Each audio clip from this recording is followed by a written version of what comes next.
المحصي المبدئ المعيد المحيي المميت الحي القيوم الواجد المجيد الواحد الأحد الصمد القادر المقتدر المقدم المؤخر الأول الأخير الظاهر الباطن الوالي المتعال البر التواب المنتقم العفو الرؤوف مالك الملك ذو الجلال والإكرام المقسط الجميع الغني المغني المانع الضار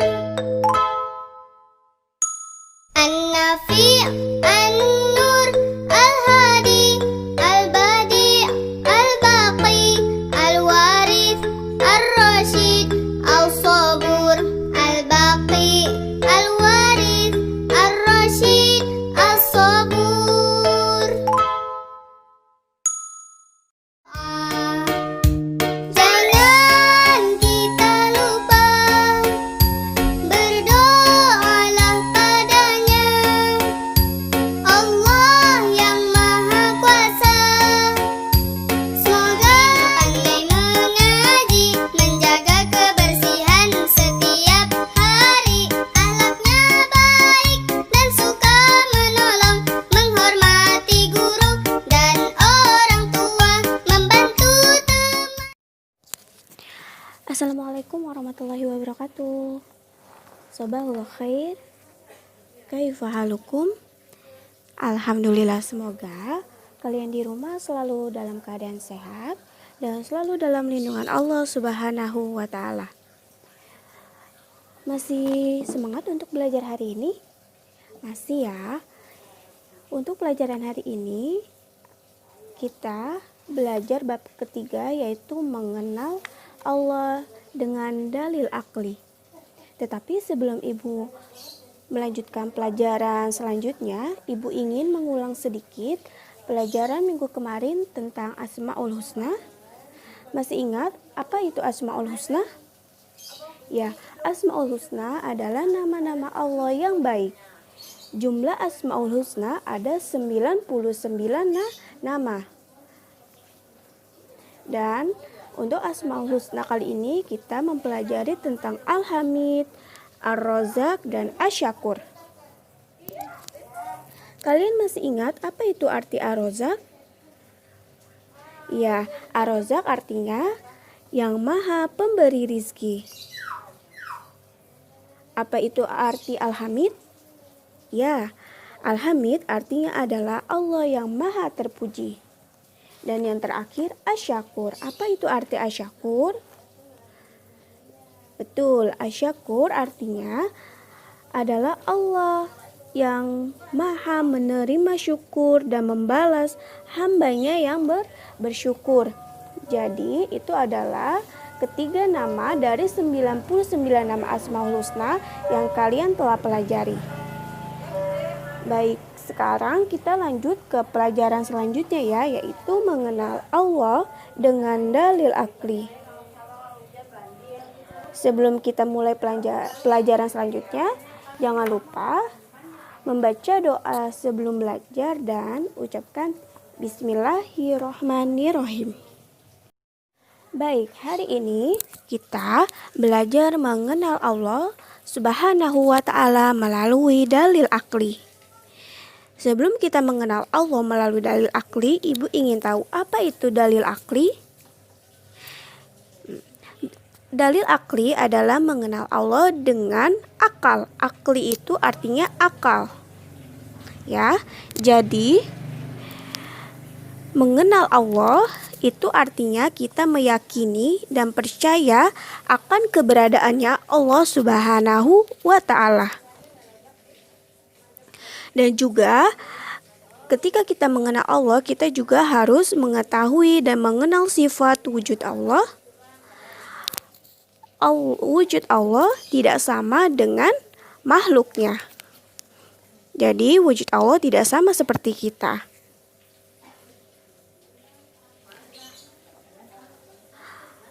Wujud makhluknya adalah ciptaan Allah. Jadi, makhluk-makhluk yang ada di dunia ini seperti manusia, binatang, dan tumbuhan itu adalah yang menciptakan Allah Subhanahu wa Ta'ala. Jadi, karena Allah yang menciptakan semua di alam semesta ini, maka Allah juga disebut dengan Khalik. Apa itu Khalik? Khalik artinya sang pencipta semua makhluk. Semua makhluk ya, bukan cuma manusia, tetapi Allah menciptakan bumi ini, menciptakan tumbuhan, binatang, laut, gunung, dan semua yang ada di dunia dan ada di alam semesta ini maupun di bumi maupun di langit itu Allah yang menciptakan. Makanya Allah juga disebut dengan Sang Khalik atau Sang Pencipta.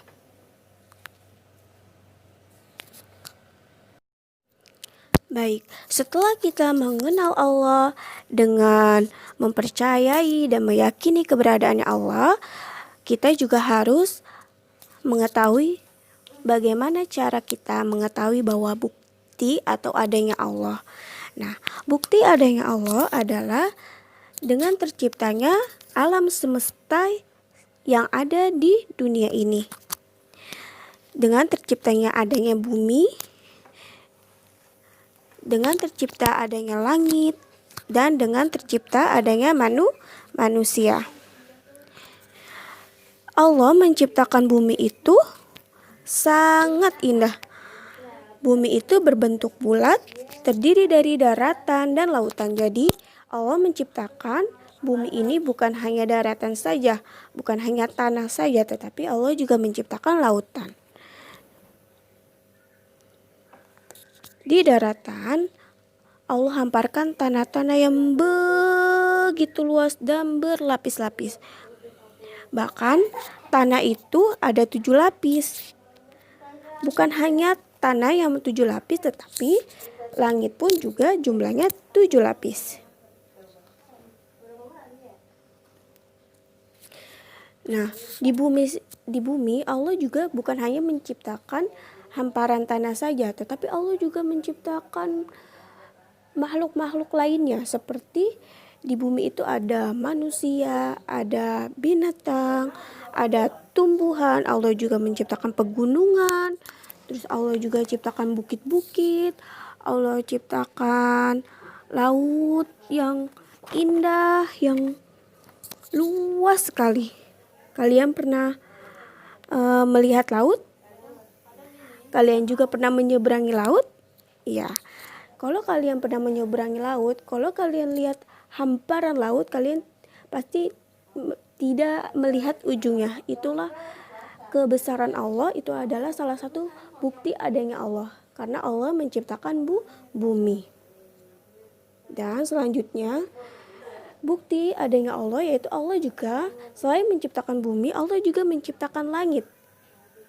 Allah juga menciptakan langit sebagai atap untuk kehidupan manusia. Allah di langit itu juga bukan hanya menciptakan hamparan yang kosong, bukan hanya Allah tidak hanya menciptakan awan saja, tetapi Allah menciptakan di langit itu berbagai macam makhluknya. Allah menciptakan matahari, Allah menciptakan bulan di malam hari, Allah menciptakan bintang di malam hari, Allah menciptakan matahari di pagi hari, dan Allah terbenamkan matahari di sore hari. Dan Allah juga di langit itu banyak sekali benda-benda langit yang Allah ciptakan. Salah satu yang tadi sudah Ibu jelaskan, ada bintang, ada bulan, ada matahari, ada planet-planet.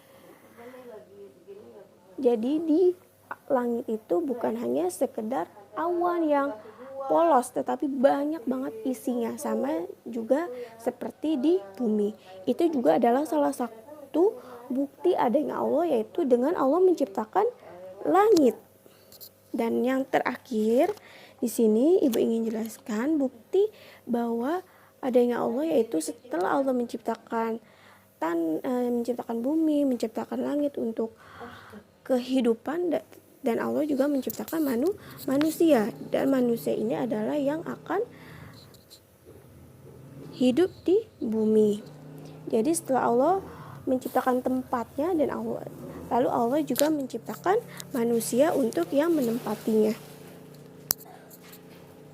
Dan manusia juga Allah ciptakan tidak hanya itu saja, Allah menciptakan manusia dengan berbagai suku, berbagai bangsa, terus juga warna kulit yang bermacam-macam, ada kulit putih, kulit hitam, kulit coklat, dan lain sebagainya.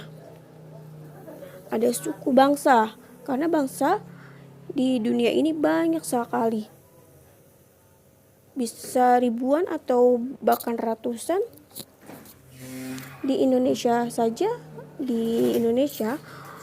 Indonesia itu bukan hanya satu suku, tapi sukunya banyak sekali, bermacam-macam suku. Bahkan bisa sampai ribuan suku. Nah, itu juga adalah salah satu bahwa adanya Allah. Allah yang menciptakan kita semua. Coba kalian perhatikan dan buka buku kalian halaman 57. Nah, di situ Allah berfirman, "Ya ayyuhan nasu inna khalaqnakum min zakarin wa unsa wa ja'alnakum syu'uban wa qabaila lita'arafu." Artinya, wahai manusia, sungguh kami telah menciptakan kamu dari seorang laki-laki dan seorang perempuan, kemudian kami jadikan kamu berbangsa-bangsa dan bersuku-suku agar kamu saling mengenal. Jadi Allah menciptakan kita berbagai bangsa, berbagai suku, berbagai macam kulit, yaitu tujuannya agar kita mengenal satu sama lain, yang akhirnya kita juga akan mengenal siapa Tuhan kita, yaitu Allah Subhanahu wa Ta'ala. Baik, Ibu harapkan kalian bisa mengerti dan paham apa yang sudah Ibu jelaskan untuk pelajaran hari ini. Kurang lebihnya mohon maaf. Wassalamualaikum warahmatullahi wabarakatuh.